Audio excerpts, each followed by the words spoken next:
আজকে রান্না করছি সেই ভাইরাল পোড়া মাছের রেসিপি।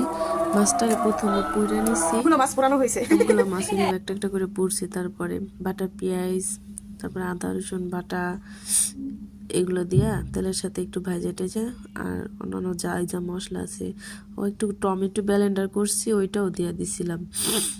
এগুলো দিয়া সব কিছু দিয়া মশলাটা কষায় তারপরে সুন্দর করে মাছটা রান্না করছি। আমি এই 3-4 মাস ধরে মাছ একদম খাই না, বলতে খাই না, পছন্দই করি না। শুধু চিংড়ি মাছ, ইলিশ মাছ, এই দুইটা ছাড়া আর কোনো মাছ খাইতে পারি না। কি হয়েছে জানি না, এটারে কি বলে। কেউ যদি জানেন তাহলে বললেন যে এটাকে কি বলে, কি হয়েছে আমার। আর ঠান্ডার জন্য কথাও বলতে পারতেছি না। মাছটা মোটামুটি একটু মুখে দিয়েছি চিমটি দিয়া, দেখি কেমন হয়েছে। ভালোই লাগছে, খারাপ না।